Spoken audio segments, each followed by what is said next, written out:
Hi, everyone, and thank you for showing up for our last track session on the research track today.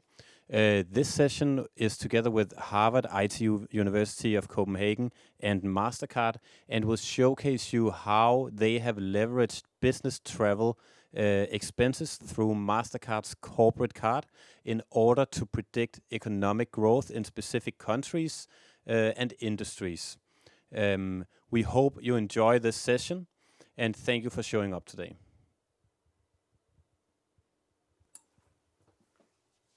Thank you for coming to my talk. Today I'm going to tell you about how we use payment cards to predict the future, to predict which new activities, economic activities, are going to appear in your region. This is research that I have done with Frank Nefke and Ricardo Hausmann at the Growth Lab Center for International Development, Harvard University, and in partnership with the Mastercard Center for Inclusive Growth.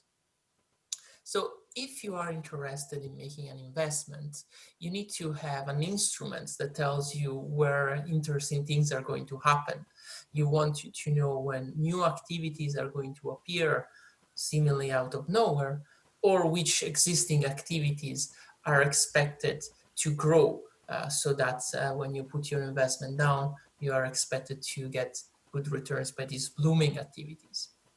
The problem is that this implies sort of predicting the future in a way that is part of a hard task, because you have a place where nothing is currently happening, no complex things are happening, no profitable things where to invest your money are happening. And you need to know when this barren place is going to actually develop these interesting and complex activities that are profitable. Now, this is a big question mark. We don't really know exactly how to go from nothing to something interesting. We don't really have a broad understanding of this, except knowing that it is the people who already know how to perform these complex activities that are bringing the knowledge and the expertise in order to develop these activities. In other words, it is very difficult for us to transfer the knowledge and the capabilities of producing something complex to a place that doesn't have that complexity. And therefore, what we need to do is to move the people who actually have that knowledge to the new place. And then the new activity will bloom and will prosper. But this is sort of like kicking the can down the road, right?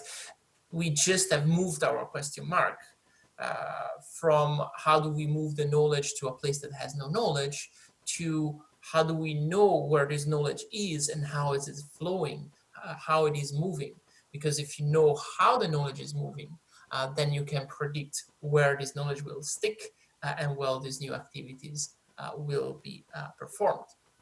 So in order to answer this question, we partner with the Mastercard Center for Inclusive Growth because we actually do have data that allows us to answer this question mark differently from the previous one, because the previous one, it's all about exploring tacit knowledge, and there is really not enough data to answer that question. So the Mastercard Center for Inclusive Growth allowed us to access some interesting data set that is related to corporate issue payment cards. Now, corporate issue payment cards are very interesting because they have several characteristics that allow us to make the inference of the movement of knowledge. First, they're issued to a corporation by definition. So they're not issued to a private individual, but they're issued to a company that is producing something that contains knowledge on how to produce something in a profitable way.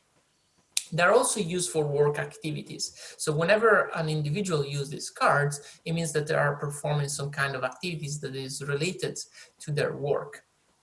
And so they allow us to track how knowledge moves around, because this corporate card can be used in a place that is different from the place in which it was issued. And since it was used for work activities, that means that a person in the role of a knowledge-bearing individual is actually performing his knowledge somewhere else. So this for instance, allows us to know how many individuals, how many professionals from a country are visiting another country. Now here I should mention that this data is not only anonymized, but also highly aggregated. So we do have this travel information about countries. So this is aggregated at the country level. We have no information about any single individual. So the granularity of the data is pretty coarse. So this preserves the privacy and the anonymity of the people that have these cards. But yeah, at some level, we can draw this kind of international knowledge flows network telling us how many people from a given country are traveling to another country to perform work functions. So this is the knowledge map that we are able to reconstruct by using the payment card data. And here you can see that the nodes are countries and they're connected to each other if there is a significant amount of travelers, of business travelers, going from one country to the other. The thickness of the edge tells you how many travelers that were traveling between the two countries, while its color, it tells you the significance, so how much more than expected is the number of travelers. And you can see here that there is some sort of strong geographical clustering because the node color tells you the world region of the country. Red for the Americas, blue for Europe, green for Asia. And you can see that there is this strong geographical component in this network that will play a significant role later, and we're going to talk about the results. However, this picture is very interesting, but it does not contain the kind of data that we really need in order to track the knowledge flows. Because this network only tells you the stock of travelers going from a specific country to another specific country. But what we really want to know is how much knowledge in a specific activity is actually traveling to a country. So how much knowledge from, let's say, the car industry is Denmark receiving? We do not know that because the corporate issue credit card does not contain metadata. So we do not know the type, the industry of the corporation to which the car was issued. So we need to infer that somehow. We want to infer not how many Germans travel to Denmark, but how many car manufacturer travels to Germany, how many chemists travels to Germany, how many agricultural scientists travels from Germany to Denmark. In order to do so, we basically make a statistical trick. So for every travelers in Germany, we can infer the industry of origin because we do know what's the industrial composition of Germany. We do know how many firms in the car manufacturing sectors Germany has, how many firms in the chemical sector Germany has, and so on and so forth. So we make this assumption that every firm in Germany is equally likely to send a business travelers abroad. And therefore, if 50% of the firms in Germany is related to the car industry, then 50% of the business travelers from Germany will also be related to the car industry. So we decompose the stock of travelers from Germany into the industry depending on how many firms Germany has. Now, it is important to understand that this is sort of a very ignorant way to perform this inference, because obviously different industry will have different rates at which they send business travelers. So not all industries are the same when it comes to traveling abroad. However, this is sort of stacking the deck against us. Whatever signal we are gonna find in our analysis is gonna be dominated by this noise. It's gonna be dampened by this noise. So whatever we're seeing is actually an underestimation of the effect of business travelers. So this is something that you need to keep in mind. And obviously, once we perform this trick for one country, we can perform it from all countries that are sending travelers to Denmark, to a specific country.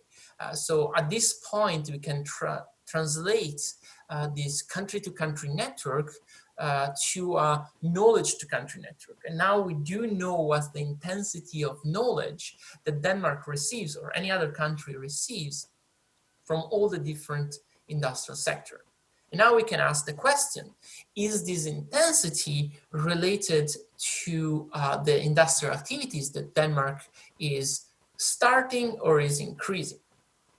So what is the impact on the growth, on the new activities of Denmark of business travelers?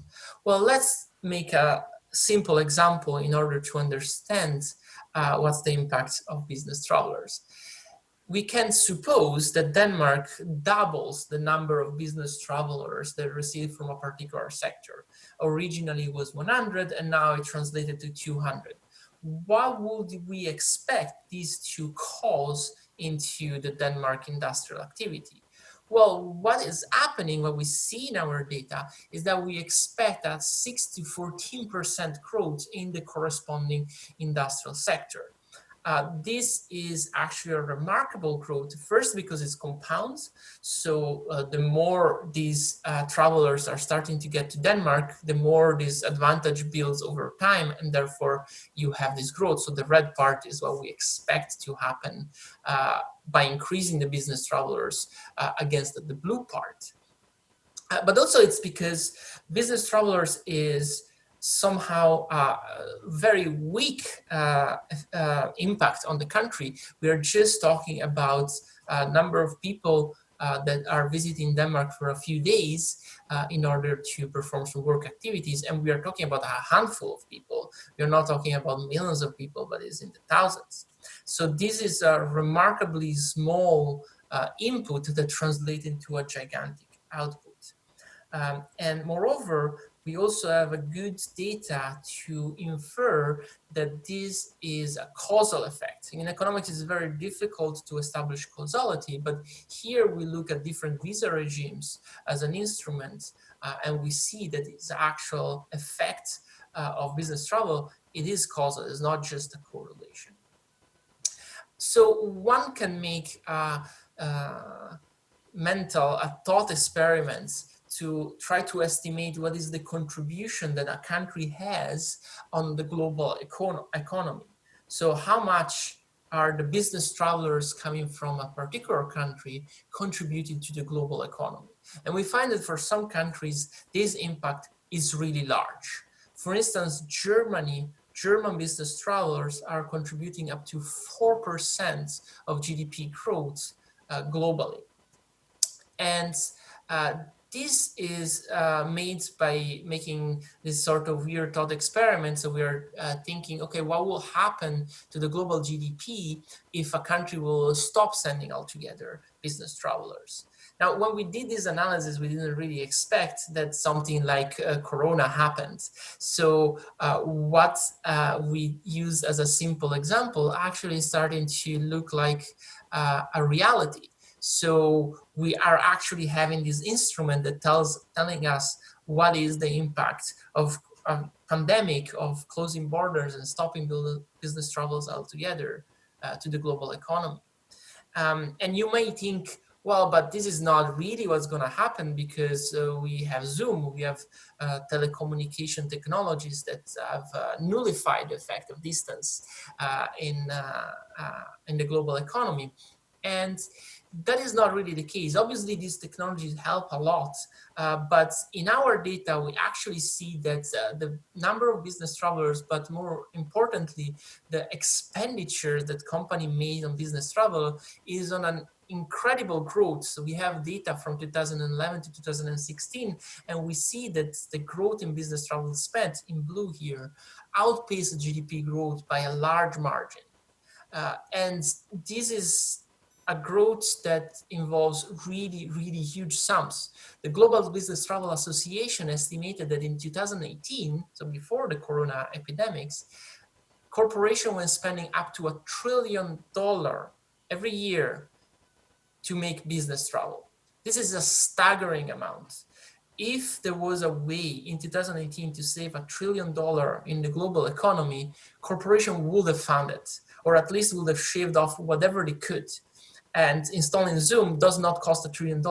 So that means that there is some value in business travel. The corporations are paying a hefty bonus for that you cannot find with much cheaper telecommunication like Zoom, Skype. All this technology was available in 2018.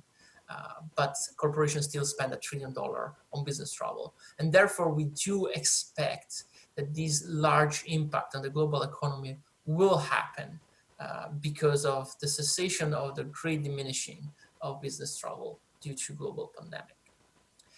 And obviously this impact is not even across the board. Different countries will affect business travel's impact on the economy of the receiving countries in different ways. For instance, we can draw this kind of maps that tells you, okay, what are the countries that are most dependent on Germany, for instance, when it comes to the development of their industrial activities. The map is going to be very different if we instead talk about the United States. And so there is this geographical component where Canada, Mexico, and Latin America is much more impacted by the United States than not by Germany. So even if Germany contributes 4% of the global GDP, it does not contribute as much as the United States to the GDP of Canada, to the GDP of Mexico or Latin America. Different the case also for China, who has a large impact on the United States, a larger impact that Germany has on the United States, and obviously is much more focused on Southeast Asia and Far East Asia, and also India and Pakistan. And here, since we are in Denmark here, we also have the much stronger focus of Danish business travel that happens in Scandinavia and in North Europe. So by drawing these maps, we can also try to infer who are the winners and who are the losers of this dance of global knowledge across business travelers.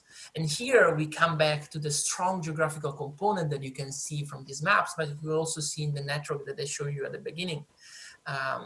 And you can see here that the receiving countries, the countries that receive the most knowledge from business travel, are actually pretty much clustered in the Western world. So we have Europe, we have North America, and we have Australia and New Zealand. And this is due to the fact that historically, the largest reservoirs of knowledge when it comes to complex industrial activities are in the Western world, because that's where all the complex things are happening. And the travelers are sort of trapped into this geographical cluster that you saw in the network. So European travelers tend to go to Europe. American travelers tend to stay in North America, in the Americas.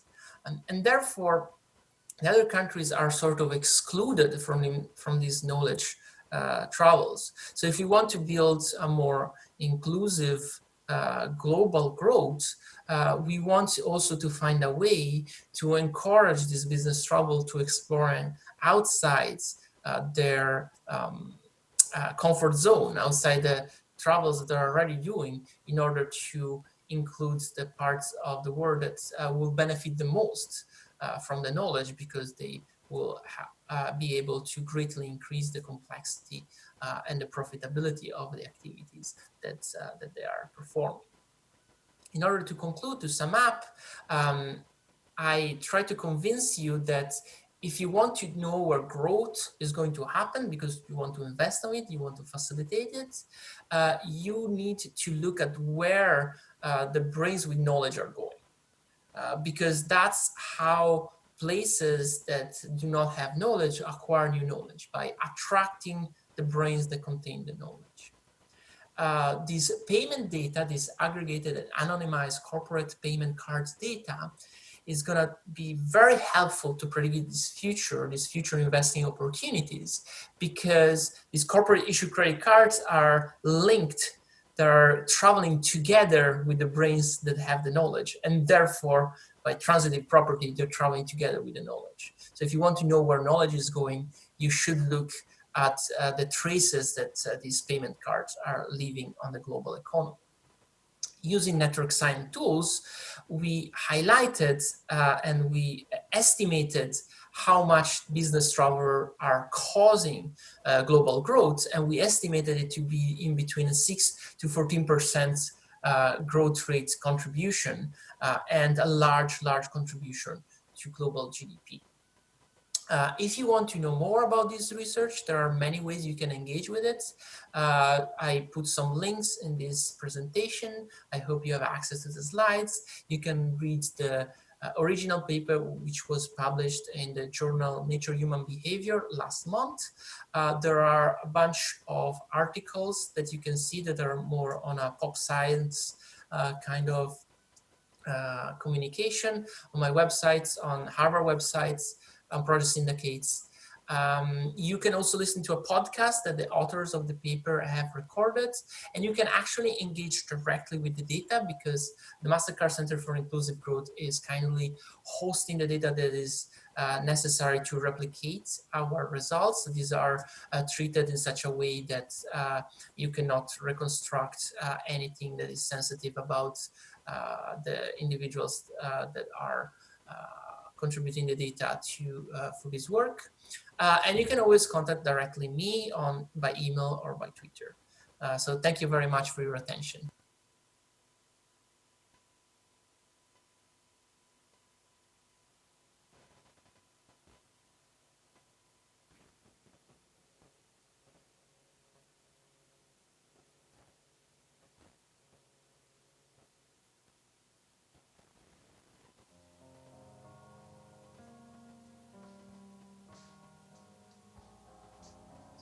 Hello, everyone. It is a pleasure to join you at Copenhagen FinTech this year. My name is Arturo Franco.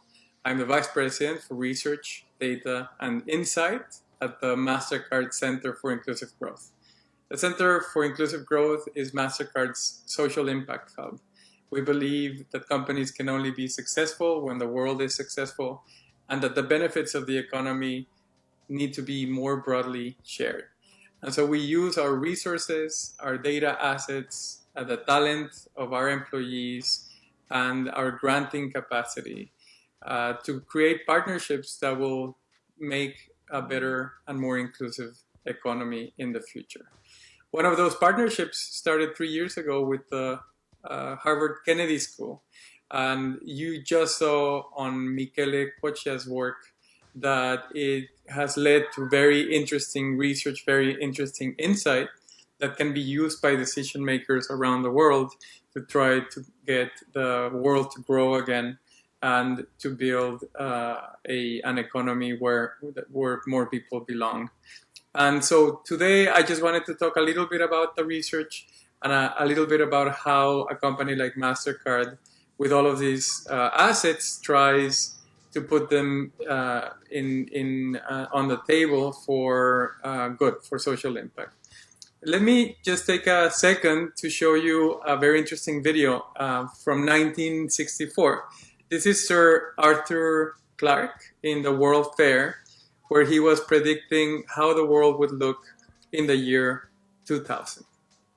What about the city of the day after tomorrow, say the year 2000? I think it will be completely different. In fact, it may not even exist at all. Oh, I'm not thinking of the atom bomb and the next Stone Age. I'm thinking of the incredible breakthrough which has been made possible by developments in communications, particularly the transistor and, above all, the communications satellite. These things will make possible a world in which we can be in instant contact with each other, wherever we may be, where we can contact our friends anywhere on Earth, even if we don't know their actual physical location. It will be possible in that age, perhaps only 50 years from now, for a man to conduct his business from Tahiti or Bali just as well as he could from London. In fact, if it proves worthwhile, almost any executive skill, any administrative skill, even any physical skill could be made independent of distance. I am perfectly serious when I suggest that one day we may have brain surgeons in Edinburgh operating on patients in New Zealand. When that time comes, the whole world will have shrunk to a point, and the traditional role of the city as a meeting place for man would have ceased to make any sense. In fact, men will no longer commute. They will communicate. They won't have to travel for business anymore. They'll only travel for pleasure. I only hope that when that day comes and when the city is abolished, the whole world isn't turned into one giant suburb. What is interesting about these predictions that we just saw is that while the future of seamless communication and to some extent the ability to work remotely did come true, in reality the world did not become this giant suburb. That is, until 2019, we saw more, not less, urbanization around the world. We also saw bigger concentration of the economy and people living in the world's megacities. So the question that we were asking ourselves and that the Kennedy School helped us answer was, why is it that in the era of Skype, FaceTime, Zoom, virtual conference rooms, as Michele and team have found, business travel was still growing at an average rate of about 6% per year over the last decade. With the Harvard project, we have learned that proximity is very important, that business travel plays a key part in the process of knowledge transfer between countries, and most importantly, one that might not be easily substituted through digital means. As Michele said, we hope that the type of data-driven research and the partnership that we were able to form between Harvard University and Mastercard can serve as an example for future insights about how our economy works. So you see, these types of data analytics give us the ability to come up with evidence-based solutions in the way that we haven't been able to in the past. And to Mastercard, that is social impact. And the work that we did with Harvard, the work that we've done with many other research institutions around the world, and the work that we've done with other cities like New Orleans in the United States can serve as great examples into how the private sector and the academic sector can come together to unearth these insights that are not evident. Let me show you another clip of our work in New Orleans about this so that you can take a look at that. 7th Ward of New Orleans, this area of the city that is now known as the Claiborne Corridor. When the interstate was built in 1967 through eminent domain, we lost 326 Black-owned businesses. We lost intergenerational wealth, opportunities to invest in our own neighborhoods. But the vibrancy is coming back to the street. And I believe that the data insights will help us to grow that. What drives economic activity there? How inclusive has the economic development been? We've worked to make those insights known to the community so they can see how it could help drive small business development. There's municipal data, community data, and anonymized and aggregated spending data. And putting those all together will give a clearer picture on what the buying power is of a neighborhood. 138% increase in consumer spending. I mean, that's beyond our wildest dreams. That is the power of the data. That is the power of knowing.